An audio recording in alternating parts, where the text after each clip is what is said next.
This video is intended for students at Canyon Ridge Middle School who are transitioning from the 5th to 6th grade. This is the Texas MyZone tutorial video. First thing you want to do is get yourself to the Canyon Ridge Middle School website, click on Guidance and Counseling, Course Catalog and Transition. You're going to be transitioning, and then of course you are a 5th grader transitioning into 6th grade. As you look through this, you'll see a lot of information on the process, how-to video on the filling out the choice sheet, the video you're watching now on Texas MyZone, and then finally clicking here will allow you to enter the Texas MyZone registration site.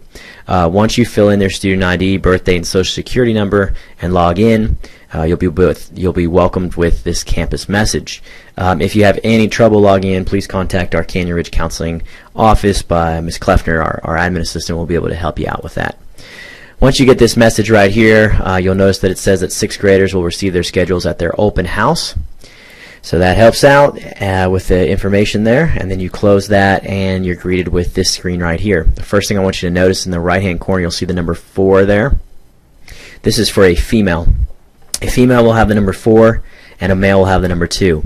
What the number represents is how many credits you have remaining in your piggy bank, let's call it, to spend on your courses. Your goal by the time this process is over to have a 0. In other words, you have spent all the credits and therefore you have the appropriate number of courses in your schedule.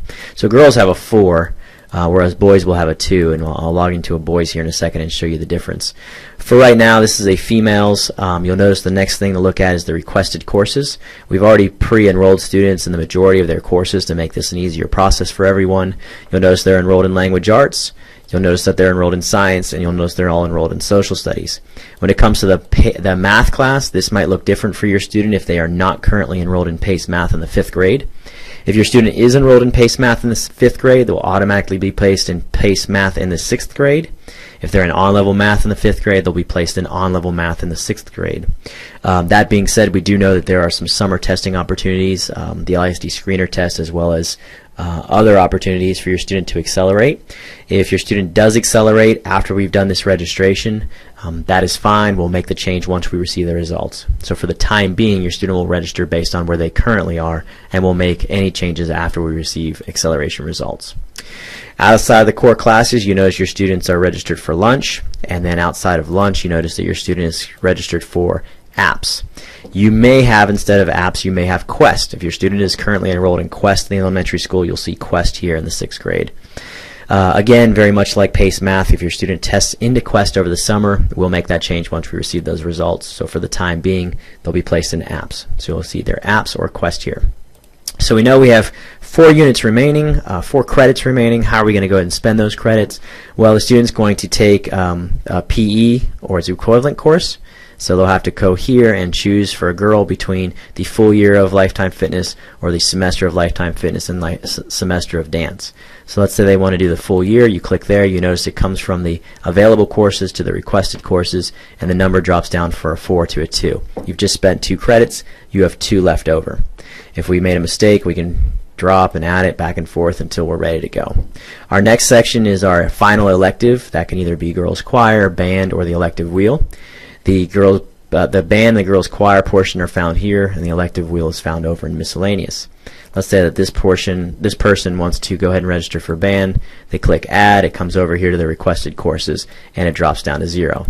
If this is how their schedule looks on their choice sheet, their parents have approved this, then they'll go ahead and click submit, and it'll say, are you sure? Once you hit confirm or continue, you're not going to be able to make any changes. So for this student, I'm not going to do that. I'm just going to go ahead and delete those all out and reset them. Okay, I'm going to log out from this student's information. I'm going to go ahead and log into a 6th grade boys just so you guys can see the difference for that. Not many differences, just mainly in the PE portion of it. And again, we'll have the same welcome screen here. We close that out. You'll notice up here for a boy there's 2 credits remaining. We come over here to the requested courses. You'll see language arts. You'll see that this is a regular math student or an on-level math student in the 5th grade, so they're in on-level in 6th. you see science, you see social studies, and then you see that the student has already been enrolled in the boys PE class because the boys don't have a choice here. So that's why they don't have a 4 here, they have a 2, is because they've already been enrolled in one of their courses. Here's lunch, and again, this student is in apps, and if your student was in Quest, you'd see that. So this student has 1 more credit, and there are 2 more credits, 1 more class to choose from, and that's either going to be boys choir, band, or the elective wheel. Let's say this student's going to be in boys choir, so we click add there. It comes over here to the requested course section. We have a 0, and we're prepared to submit. Okay, and that pretty much sums up the Texas MyZone website. It's pretty intuitive. We've done a lot of the work for you, and especially in 6th grade, there aren't a ton of choices. So that's pretty much the website. Thank you very much for watching. Best of luck.